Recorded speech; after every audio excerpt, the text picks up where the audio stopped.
Hello everyone, welcome once again to Pop Culture Comics in Overland Park, Kansas. I'm Captain Logan, and it's time for my comic book picks of the week. As always, I'm going to bring you a DC pick, a Marvel pick, an Indy pick, and a Kids pick. Let's kick it off with DC. This is the final week, introducing the new 52s from the relaunch. A little bit later, again, I will bring you some more. But right now, here is my favorite of the week, Superman, #1.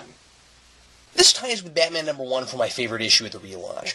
I really enjoyed how much story was here for $2.99. There's certainly some setup for things to come, but it's essentially a one-and-done story that can be read all on its own, and that's very refreshing. Also refreshing is seeing a Superman so close in values and character to the traditional Superman after the brash and impulsive version we're getting with Morrison in action. And again, I'm enjoying that different take, but I like it a lot more knowing that he'll eventually become the man we get here, a Superman fighting forces that only he can fight because he has a sense of responsibility and a love for his city. The action in the second half of the issue is just thrilling, as Superman takes on a mysterious fire creature that seems to have something to do with his alien origins. I'm glad to see that coming into play after no mention of Krypton at all in action. The bulk of the issue deals with the new Daily Planet, as the old building is being demolished and the paper has been bought out by the Globe and integrated into a mega network of internet, print, and TV media. Clark doesn't like this at all, worried, for good reason, that the big business mentality of the Globe will win out over the integrity of the Perry White-run Daily Planet. White still runs the print portion, and Lois Lane is now a head honcho, but with the man holding all the keys being none other than Morgan Edge, it's hard to imagine that the truth will be as important in this new arrangement as the bottom line. This is illustrated beautifully when Edge, who promises that the planet's reputation is important to him, gets angry with Lois for not risking the lives of her TV helicopter reporters in order to get close to the fire monster. This is a new but familiar start for present-day Superman. Lois isn't interested in dating him because he's too distant, too much of a loner, as she puts it. And as Superman, he's juggling the difficult line between solving problems only someone with his powers could and making things worse just by being there. As he's been out of the city for a while, now that he's back, problems seem to be arising that weren't before. I've rarely seen the alien and Earth lores of Superman so well integrated into a story, and they come together in a very profound image during Superman's fight with the fire monster that I won't spoil for you. I'm also deeply impressed with how well Perez updates this material while making it, in my opinion, closer to a classic Superman story than I've seen in a long time. And now for my Marvel pick. I cannot believe how much I'm enjoying this. Here is Ultimate Comics Spider-Man #2. Initially, I wasn't real keen on killing off Spider-Man in the Ultimate Universe and replacing him with someone who wasn't even around in the Ultimate Spider-Man comics, someone Peter Parker didn't even know. But I've got to admit, I'm really liking Miles Morales, and I'm really liking how he gets his powers in the lead-up to his becoming Spider-Man. He has all the personality traits of Peter Parker that count, that make him absolutely worthy to be the next Spider-Man. He has self-respect, a sense of responsibility, integrity, compassion, and he's very, very thoughtful. He's also unsure of himself and entirely in over his head. Most importantly, just like Peter Parker when he started, he has no interest in becoming a superhero. He isn't a guy who's handed the mantle just because he happens to have spider powers. He accidentally gets the powers by a spider connected to Norman Osborn's original experiment, and here in issue 2, he's figuring out what his powers are, and he's not thinking about becoming a hero. He's scared to death he's going to get hunted down or thrown into a concentration camp because of the no-tolerance policy New York has now against mutants, who in this universe are considered by most to be anyone with a power, no matter how they get it, because Magneto flooded the city. In just 2 issues, this guy is very human, someone kids and many adults can identify with, and is most certainly going to become someone to be looked up to. But he's not perfect, and not because of some easy character flaw. He just feels like a well-rounded person with real problems.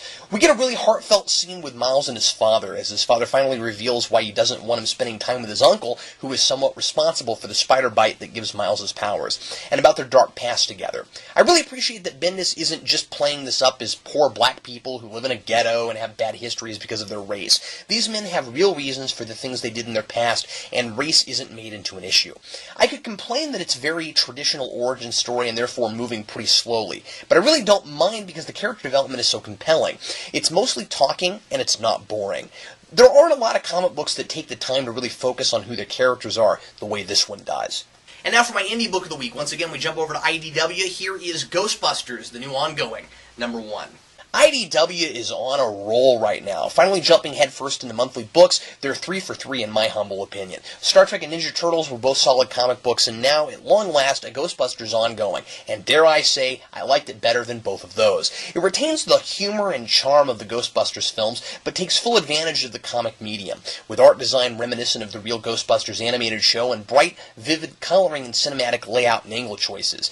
It was hard not to smile at the surprise references to the first two films, all mentions you might expect, but they're being integrated into a new story in ways I didn't expect. And the issue opens with a dream sequence from Ray with images I chuckled aloud at. I really appreciate Winston being brought more to the forefront. We spend more time with him than any other Ghostbuster in this issue, and we find that he's a kind, caring, hard-working man who cares more about helping people than he does about getting paid. This team clearly loves this material, and in just one issue, every character, including Janine, gets a character moment designed to make you nod and smile if you know these people, and it smartly opens with a clever introduction to each character if it's been a while since you've spent any time with them in movies or in comics, very clearly announcing that this is a new, continuing series and isn't held back by any baggage from other Ghostbusters miniseries. You should probably watch the movies, of course, if you haven't, but chances are you wouldn't be interested in this if you hadn't. I don't want to spoil any plot or references, so I'll just say it's definitely in the right spirit. And also, it isn't overly crude or violent, and so, at least so far, it's a good choice for kids, maybe past 8. I really wasn't expecting anything from this. It's now on my pull list. Finally, for my all-ages pick of the week, I've got Dorothy and the Wizard of Oz, #1. Well, I didn't read the last Oz series, but I found this to be a delightful first issue, and I think these Oz books are a perfect way to introduce kids to the medium of comics and to classic literature. There's an ad inside for a graphic novel version of Jane Austen's Emma, and I think it's great that Marvel's doing more of this sort of thing. But this isn't just for kids. For anyone who grew up with The Wizard of Oz, this is a fun way to re-experience those stories. The art is appropriately weird, sketchy, and cartoony. The Land of Oz is an unpredictable and perplexing place, and the art reflects that. The story in this first issue is concise and well told. Much of the actual storytelling comes from the visuals, as it should. And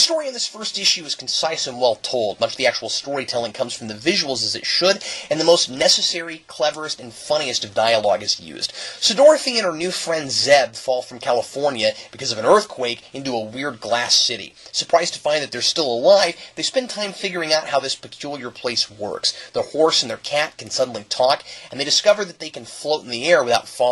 They meet the townspeople who accuse them of being responsible for the earthquake, and so the story's conflict ensues. I read bits and pieces of the Oz books when I was a kid, and I forgot how clever and interesting some of the language is. I really recommend this to anybody. And now for my other top picks for the relaunch this week, here is Aquaman, #1. For anyone who never cared about or never took Aquaman seriously, read this book. It's directed at those of us who don't appreciate the character and absolutely gives us reasons to. Reese draws Aquaman as an iconic and stoic, larger-than-life figure, even as humans around him don't take him seriously. When he stops a robbery on land, one man asks him condescendingly, "Do you need a glass of water?" Later, at a seafood place, Aquaman destroys all stereotypes about himself by ordering the fish and chips. Easily one of the best #1s in the relaunch, and it finally made me want to read more about this character. I was very surprised by All-Star Western #1. Using what we learned about Gotham's early days from Scott Snyder's Gates of Gotham, this oversized first issue spends a lot of time getting at the roots of Gotham's darkness inherent from its inception. Amadeus Arkham teams up in an unlikely alliance with Jonah Hex to solve the mystery of the Gotham Butcher, a Jack the Ripper type who kills prostitutes.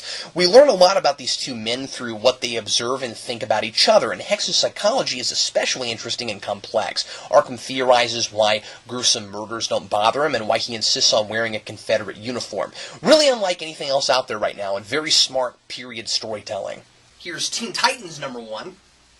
A bold new origin begins for Teen Titans as Kid Flash makes a house fire worse by not thinking before he super speeds, and then Red Robin finds himself forced into putting a super team together and goes after Wonder Girl. If you were a fan of Red Robin, read this book. I don't think you'll be disappointed, as Scott Liddell's characterization is very much in line with that book. Detailed and dynamic artwork, a solid start. And finally, Justice League Dark #1. Tossing some of the most powerful, magically inclined DC characters together, we get a really unique new book here. It's twisted, it's unpredictable, it's bizarre, and it's fascinating. Madame Xanadu sees a terrible future, and it's linked to these magical beings, one of whom nearly destroys the Justice League with a really disturbing manifestation I won't spoil. I love the diverse and vivid art in this book. For a story about dark magic, it's some of the most realistic drawing in the relaunch. I should also note I like this take on Batman's new costume more than anywhere else so far. It's kept mostly in shadow so as to keep Batman looking mysterious. Highly creative and highly mysterious. I really recommend this one. Well, hey, that's it for my top picks of the week. If you're ever in the Kansas City area, be sure to check out Pop Culture Comics in Overland Park, Kansas. That's my favorite place to get comic books and where I am at this very moment. If you're watching this on the Pop Culture website, be sure to check us out on Geekvolution on YouTube. And you can also follow us on Twitter at Geekvolution. I'm doing micro comic book reviews there, so other things I'm reading during the week, you can see what I think of them. And if you're not in the Kansas City area, be sure to support your own local comic book store. Thanks a lot for watching. I'm Captain Logan, and happy reading.